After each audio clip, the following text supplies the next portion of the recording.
Siang. Siang, Mbak. Ada yang bisa saya bantu? Iya, Mbak. Kenalkan nama saya Cynthia. Kemarin saya sedang dirawat di rumah sakit ini. Saya pasien rawat inap di kelas 3 rumah sakit ini. Kan kemarin sudah tanya dengan dokter konsultasi itu, suruh bertemu dengan Mbak untuk menanyakan dari saya bagaimana. Sebelumnya perkenalkan dulu nama saya Ima ya, dengan Mbak Cynthia ya. Di sini usianya itu 48 tahun ya? Iya. Kerjanya ibu rumah tangga ya?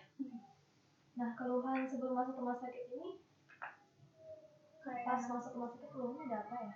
Kayak nyeri, terus sesak gitu Mbak, terus suka ngerasain kayak mual gitu Mbak, gitu sih Mbak, pernah nggak enak gitu.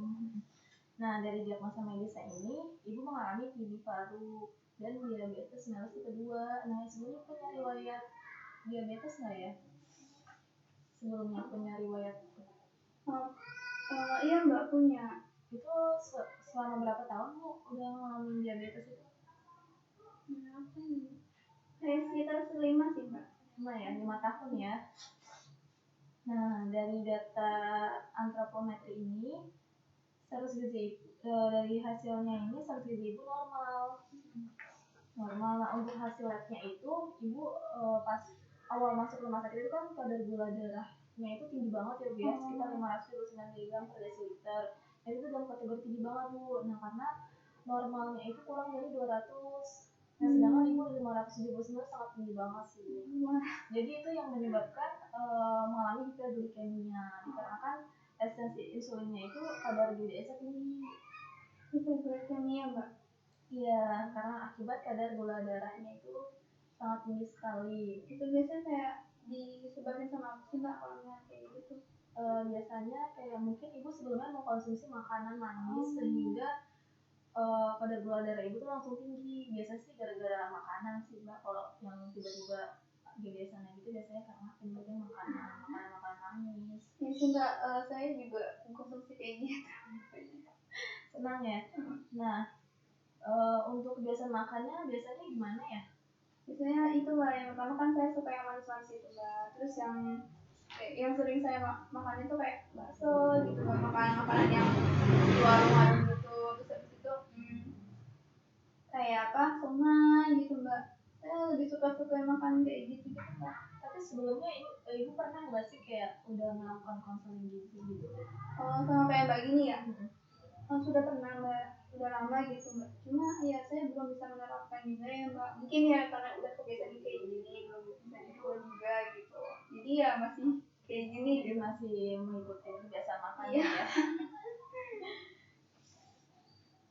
Nah, dari hasil recall-nya itu, asupan Mbak itu dia untuk kalorinya itu dia defisit ringan. Dan untuk kayak proteinnya juga defisit. Defisit itu kurang ya Mbak? Kurang, asupannya kurang. Untuk lemaknya itu normal, karbohidratnya kurang juga. Dan untuk seratnya juga kurang banget. Kalau serat itu biasanya dari apa Mbak? Kalau misalnya serat itu dia tuh dari sumber bahan-bahan makanan dari sayur dan buah. Itu dia kandungan seratnya cukup banyak sih. Makanya karena tadi ibu juga konsumsi sayurnya juga kurang, jadi kalau bisa asupan seratnya ditingkatkan sih. Nah, untuk dari diagnosanya ini, ibu asupan oralnya kurang, dikarenakan tadi ibu mengalami mual, nyeri, sesak ya, jadi sehingga asupannya juga mempengaruhi kurang semua, kecuali tadi asupan lemaknya dalam kategorinya normal. Nah, untuk yang itu sih juga mengalami utilisasi gizinya terganggu akibat tadi metabolisme sistem endokrinnya juga kan terganggu akibat dan tadi GDS-nya itu tinggi. Nah, terus ibu juga sebelumnya memiliki riwayat penyakit DM selama 5 tahun. Nah, terus tadi tuh ibu sebenarnya udah melakukan konseling gizi, tapi ibu belum bisa melakukan pengendalian diri. Nah, itu bisa menyebabkannya juga sehingga kadar gula darahnya naik. Ibu masih suka mengkonsumsi makanan manis, makan siomay, terus kayak batagor, gorengan. Sebenarnya itu mulai dikurangin sih Bu. Nah untuk tujuan melakukan diet ini untuk meningkatkan asupan sesuai kebutuhan tubuh secara bertahap. Tadi kan karena asupannya juga kan banyak yang kurang, jadi secara bertahap aja sih untuk makannya gitu. Nah untuk terus tujuannya itu untuk menurunkan kadar gula darah. Nah tadi kan pas masuk gula darah itu tinggi banget tuh. Nah sebaiknya asupannya diatur sehingga bisa menurunkan kadar gula darahnya. Ya itu ibu tadi udah diberi edukasi, mungkin ibu harus bisa menerapkannya sih. Karena kan ibu udah pernah mendapatkan konseling, ibu harus udah tahu juga nih makanan yang boleh dan tidak boleh, terus dietnya juga ibu udah tahu. Jadi mulai dari sekarang sebaiknya mengikuti diet yang sudah diberikan sih. Nah untuk jenis dietnya itu diet DM 1300 di protein, karena tadi protein ibu itu benar-benar kurang banget kan. Nah diet DM itu karena ibu kadar gula darahnya tinggi, jadi sebaiknya menggunakan diet DM. Nah bentuk makanannya lunak, pemberiannya secara oral, frekuensinya 3 kali makan utama, 2 kali selingan. Nah, di sini saya ada leaflet ini terkait dengan diet DM tinggi protein. Nah, kan jadi mengalami tinggi paru. Nah, tinggi paru itu kan penyakit menular yang disebabkan karena adanya kuman Mycobacterium tuberculosis yang masuk ke dalam tubuh melalui pernapasan. Nah, gejalanya itu seperti demam, batuk, sesak napas, terus kayak nyeri dada, sama kayak anoreksia. Anoreksia itu kayak penurunan nafsu makan. Nah terus di sini juga ibu kan mengalami DM ya, jadi diabetes mellitus itu penyakit metabolik dengan karakteristik hiperglikemia dikarenakan yang tadi gula darahnya meningkat sehingga mengalami kelainan sekresi insulin, kerja insulin atau keduanya. Nah faktor resikonya itu usianya lebih dari 40 tahun, kurang aktivitas fisik, dia tidak seimbang, kemudian ada kayak kegemukan, riwayat keluarga, terus hipertensi sama dislipidemia. Jadi kadar HDL-nya itu lemak baiknya itu kurang dari 35. Lemak HDL-nya itu normalnya 35 mg per liter. Nah, diet yang dianjurkan itu karena ibu tadi mengalami diabetes mellitus dan tinggi paru, jadi sebaiknya dietnya itu diet DM dan tinggi protein. Nah, ibu tahu nggak diet DM sama tinggi protein itu apa?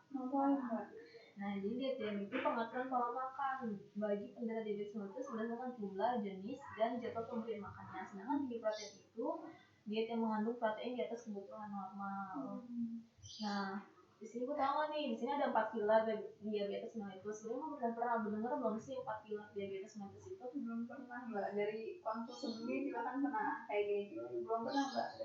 Nah, jadi ada 4 pilar nih Bu. Pertama itu edukasi, terus pola makan, olahraga, dan pengobatan. Nah, edukasi itu kan berarti karena kayak kita harus melakukan konseling gizi nih Bu, biar ibu mendapat kayak tahu nih diet DM itu kira-kira diet itu seperti apa, terus kayak makanan yang dianjurkan seperti apa, terus makanan yang dianjurkan itu sebenarnya ibu tahu gitu, terus sebaiknya harus melakukan konseling kembali.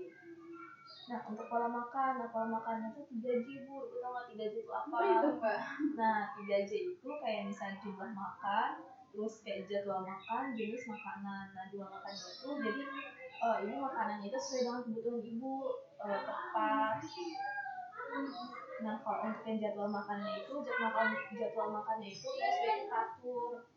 Jadi ada kayak misalnya dari makan pagi, terus selingan pagi, makan siang, terus kayak selingan sore, makan malam. Jadi sebenarnya itu benar-benar harus rutin makannya kayak gitu kalau makannya, biar makannya juga jadi teratur gitu. Terus jenis makannya juga kalau bisa setiap hari bervariasi sih mbak, biar nggak bosan. Terus kayak makannya juga diberikan, kan kalau bisa bervariasi juga otomatis kandungan gizi yang kita dapat juga kan bervariasi juga, jadi lebih terpenuhi lah. Iya mbak, biasanya sih makan itu aja karena ya masak apa lagi ya, kayak bingung, bosan aja gitu. Nah terus sebaiknya itu ibu melakukan olahraga. Jadi aktivitas ditingkatkan, olahraganya minimal seminggu sekali lah melakukan olahraga biar enggak ya ada kegiatan di rumah gitu. Nah terus kalau misalnya lagi kan ada pengobatan ya bu ya yang 4 dari 4 pilar itu. Nah kalau misalnya ibu lagi mengalami DM terus ibu darah yang tinggi, sebaiknya sih tetap mengonsumsi obat untuk menurunkan kayak kadar gula darahnya itu. Nah di sini ada bahan makanan yang dianjurkan dan bahan makanan yang tidak dianjurkan. Nah bahan makanan yang dianjurkan itu di sini ada sumber karbohidrat kompleks seperti kayak nasi, mie, roti, kentang, singkong, ubi dan sagu. Diutamakan itu yang berserat tinggi. Nah, kalau untuk sumber proteinnya itu rendah lemak seperti dari daging rendah lemak, ikan ayam tanpa kulit, susu rendah lemak, keju rendah lemak, kacang-kacangan, tahu dan tempe. Nah, untuk sumber lemak dan dalam jumlahnya itu terbatas, kayak misalnya makanan dianjurkan dengan cara dipanggang, dikukus, direbus, kayak terus dibakar. Biasanya kan untuk makanan digoreng-goreng itu dikurangi sih. Terus kayak sayur dan buah itu dianjurkan mengkonsumsi cukup banyak untuk mencegah peningkatan kadar gula darahnya itu. Nah, bahan makanan yang tidak dianjurkan itu kalau sumber karbohidratnya itu seperti karbohidrat sederhana. Nah, itu contohnya seperti gula, madu, sirup, selai, jeli, buah-buahan yang diawetkan dengan gula, susu kental manis, kue-kue manis, kek, minuman ringan. Nah, untuk sumber proteinnya itu proteinnya tinggi lemak, jenuh, dan lemak trans seperti daging berlemak, susu full cream, makanan siap saji, dan gorengan. Nah, terus kemudian ada mengandung banyak natrium seperti ikan asin, telur asin, makanan kaleng, dan lemak isotonik. Nah, di sini Mbak mau nanya sebentar ya Mbak. Ya. Kalau untuk tadi kan disuruh kayak konsumsi kayak gula gitu. Kalau saya masih konsumsi minuman manis gimana ya Mbak? Kan tadi juga kebiasaan saya minuman. Sebenarnya nggak apa-apa sih mau konsumsi minuman manis, cuman sebaiknya kayak kurangin.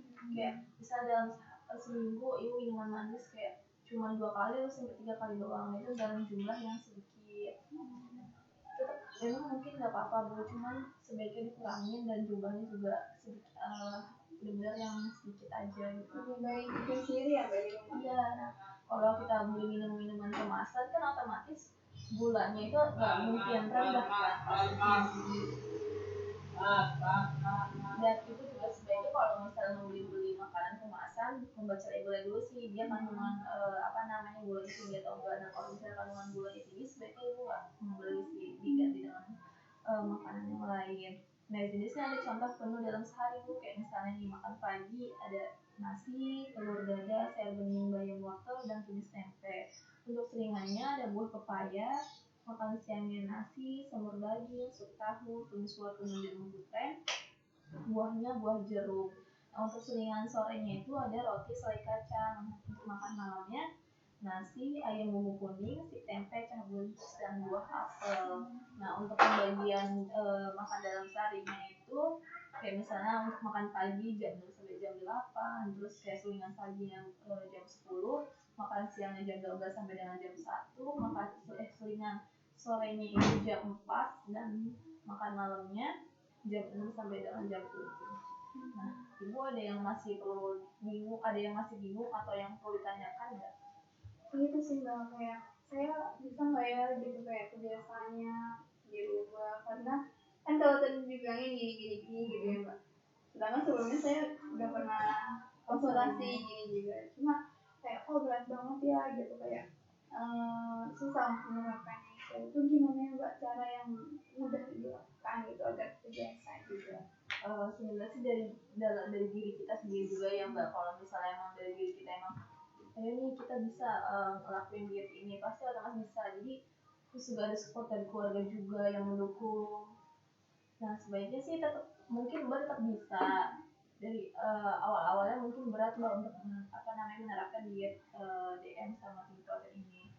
Cuman mungkin semakin sini kalau memang niat Mbak untuk mencegah kambuhnya diabetes itu bisa kayak dengan mengikuti anjuran diet yang sudah diberikan sih, kayak ya udah misalnya dari proses pemasakan dulu, kayak Mbak mulai kayak mengurangi makan makanan yang digoreng, terus kayak merubahnya dengan prosesnya dengan direbus terus dikukus lalu ditumis atau segala macam itu kan juga udah kayak sedikit merubah nih mengikuti dengan anjuran dietnya. Terus kayak jenis makanan sebaiknya bahas kayak lebih memilih untuk dalam pemilihan makanan kan karena dia mini sebaiknya makan makanan manis dikurangin banget untuk kayak peningkatan kadar gula darah karena biasanya kalau misalnya makan manis sedikit aja kalau misalnya kita ada DMA kadar gulanya langsung ditinggikan jadi itu benar-benar dikurangi sih untuk makan makanan manis apa ada kayak obat apa sih mbak gula gitu gula yang kayak di iklan tuh saya boleh konsumsi itu nggak kayak yang gula tebu yang nggak terlalu berbahaya gitu kayak gula batu gitu tetap sih mbak menurut saya itu harus dibatasin juga karena kan ada apa namanya DM itu kan sedikit aja udah mengkonsumsi gula yang makan manis itu langsung deh bisa menyebabkan kadar gula darahnya juga cepat untuk meningkat. Iya mbak nanti ya coba saya pelan-pelan gitu. Iya mulai sih dari sekarang kayak diikutin anjuran dietnya biar kayak biar cepat sehat terus kayak benar-benar DM itu juga nggak kumat-kumat lagi sih dan kamu lagi. Untuk ada yang masih mau dipertanyakan sudah mbak. Kalau misalnya minggu depan kita melakukan konser lagi kira-kira mbak bersedia nggak ya? Bisa mbak. Saya biasanya sih kayak Sabtu Minggu gitu mbak. Kayak saya kan juga saya punya usaha juga kan ya mbak jadi juga di warung saya gitu jadi mungkin Sabtu Minggu gimana ya mbak kalau nanti disesuaikan aja ibunya bisa kapan nanti kita koordinasi lagi aja. Nanti saya boleh minta nomor teleponnya mbak aja maksudnya biar boleh kabarnya saya berikan ke ibu ya. Ya udah, makasih banyak ya ibu. Semoga cepat sehat dan bisa menerapkan dietnya. Ya, terima kasih mbak informasinya. Saya pamit dulu mbak. Assalamualaikum. Waalaikumsalam.